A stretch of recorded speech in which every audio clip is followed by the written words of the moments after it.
Katika Kiingereza en anglais, tunaitwa Passover. Pitajou, Passover. Passover. Pitajou. Na katika Kifaransa inaitwa Pâques. Et en français, c'est Pâques. Pâques maana yake nini? Pâques veut dire quoi? Épargner. Kuepusha. Épargner. Kuepusha. Ndio maana ya Pasaka. C'est la signification des Pâques. Amen. Amen. Na kanisa iko inasherehekea wakati zote habari ya Pasaka. Et l'église célèbre Pâques. Pasaka ya kwanza, la première Pâques, ilikuwa juu ya taifa ya Israeli. C'était pour le peuple israélite. Ambao walikamatwa mateka, ce peuple qui était pris en otage Égypte, au niveau de l'Égypte, ama Misri, en Égypte. Biblia inasema ya kwamba, la Bible dit ceci, katika Genèse Mwanzo 15. Est-ce que mtu mmoja anaweza kutusomea pale? Quelqu'un peut lire ce passage? Genèse chapitre. Une chèvre de 3 ans, un bélier. Numéro des livres. Ndio mwanzo ya habari ya Pasaka. C'est les début de Pâques.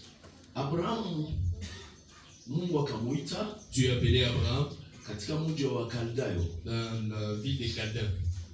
Kwa wakati ile Kaldayo ndio tunaita Babel. C'est Chaldéen qui a appelé Babel. C'est comment? Na Mungu akamuita Abraham. Et Dieu a appelé Abraham. Kutoka nyumba ya baba yake na mama yake, la maison de son père et sa mère. Akamwambia Abraham, il a dit Abraham, na unenende, sors et va, nami nitakuwa pamoja nawe, et je serai avec toi. Biblia inasema kwamba Abraham akatoka. La Bible dit qu'Abraham est sorti. Bonne histoire.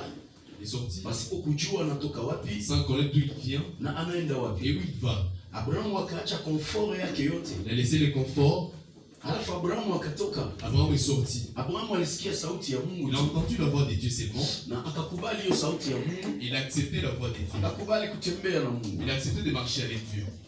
Kwa ajili ya hiyo Abraham anaitwa baba wa imani. Pour cela, Abraham est appelé père de la foi. Parce que alitoka ndani ya nyumba ya baba yake. Il est sorti de la maison de son père. Pasipo kujua anaenda wapi. Sans connaître tout ce qu'il allait. Anatoka wapi, anaenda wapi. D'où il vient, où il va. Akaacha confort yake yote ambayo alikuwa nayo. Il a laissé le confort qu'il avait. Abraham akawa rafiki ya Mungu. Il était devenu ami de Dieu. Amen. Amen. Naambia historia ya Pasaka. C'est l'histoire des Pâques. Abraham akawa rafiki ya Mungu. Abraham est devenu ami de Dieu. Abraham akatembea na Mungu. Il a marché avec Dieu. Na kisha Abraham kutembea na Mungu. Nous avons marché avec Dieu. Un jour, siku moja, Mungu akamwambia Abraham. Dieu a dit à Abraham. Maana wakati alitoka kule kwa Kaldayo, quand il est sorti de Chaldéens, akafika mpaka Kanani. Il est arrivé à Canaan. Alafu Mungu akamwambia Abraham. Dieu a dit à Abraham. Hii mwingine ambao umekanyaga miguu yako, la vie dans laquelle tu es, nitakupatia nayo wewe, je vais te la donner toi, na uzao yako, et ta progéniture. Alafu Abraham akataka kujua. Il voulait savoir. Akasema vitakuaje? Comment cela se fait-il? Tanipatia uzao yangu hii mwingine ya Kanani, kwa sababu alikuwa anatoka kule Babylone. Il venait de Babylone. Alafu Mungu akataka, unataka kujua, akamwambia unataka kujua. Dieu lui a dit, tu veux connaître? Ndio, nataka kujua. Oui, je vais connaître. Itakuaje? Comment cela se fait-il? Pour que Canaan iko ya descendance yao puisse appartenir à ma descendance. Alafu Mungu akamwambia toa sadaka. Dieu a dit de donner des sacrifices. Kamata kondoo ya miaka 3. Prends l'agneau de 3 ans. Kamata mbuzi miaka 3. Une chèvre de 3 ans. Je ne sais pas, ngombe. La vache. Alafu fanya madhabahu. Construis l'autel. Unitolee Mungu. Donne les sacrifices. Alafu nakuonesha namna gani. Je vais te montrer comment descendance yako. Ta descendance va hériter ici. Amen. Amen. Neno la Mungu linasema. La parole de Dieu dit Abraham akamtii Mungu. Il a obéi à Dieu. Abraham akakamata sadaka zake. Il a pris les sacrifices. Akajenga madhabahu. Il a bâti l'autel. Alafu akaua wanyama wa miaka 3 selon ordonnance ya Mungu. Et 3 ans selon l'ordre de Dieu. Akatia kwenye ile madhabahu. Il a mis sur l'autel. Alafu akakaa pembeni ya madhabahu yake. Il s'est mis à côté de l'autel. Kwa sababu ilikuwa ndani ya désert. C'était dans le désert. Alafu ndege wa anga, les oiseaux ama aigle, ou les aigles, walikuwa wanashuka descendaient wakitamani kukula hiyo nyama. Ils voulaient manger la viande. Abraham alimtolea Mungu. Abraham a donné à Dieu. Si recommandation ya Mungu. C'est recommandation de Dieu. Alafu Abraham kazi yake ilikuwa nini? C'était quoi le rôle d'Abraham? Alikuwa anafukuza hizo ndege. Il chassait ces oiseaux. Ukisoma tu ile Genèse 15, si vous lisez Genèse 15, utapata hii histoire yote. Vous aurez l'histoire ici. Alafu Abraham akaanza kuwa anafukuza zile ndege. Abraham chassait les oiseaux. Wakati zinakuya, et ils arrivaient. Alafu anazifukuza. Il les chassait. Wakati zinataka kudema kweli sadaka alitolea Mungu. Il s'est déposé sur les sacrifices. Abraham anazifukuza. Abraham chassait ces oiseaux. Ikafika mpaka magharibi. C'était maintenant le soir. Ikafika jioni. Le soir. Alafu giza ikaanza kuingia. Les ténèbres maintenant apparaissent. Biblia inasema hofu mkuu une frayeur ikamjia Abrahamu. l'entrée Abraham. Abrahamu akasinzia. Il était endormi, Abraham. Abrahamu akalala Il était kidogo. frappé par le sommeil. Wakati Abrahamu alilala, Lorsqu'Abraham a alafu somnolé, hizo ndege zikakuya ces oiseaux sont venus, zikadema kwa ile sadaka, il s'est déposé sur kwa le ile sacrifice. sacrifice ya Sur le Abrahamu. sacrifice d'Abraham. Oh, kazi yake ilikuwa Son rôle, c'était kufukuza hizo ndege chasser ces oiseaux. zideme kwa ile Il sacrifice ne yake. pas se déposer sur les sacrifices. Kitu gani ilijitokeza? Qu'est-ce qui était arrivé? Mungu akamtokea tena Abrahamu. Dieu est apparu à Abraham. Abraham akamwambia hivi, Il a dit ceci.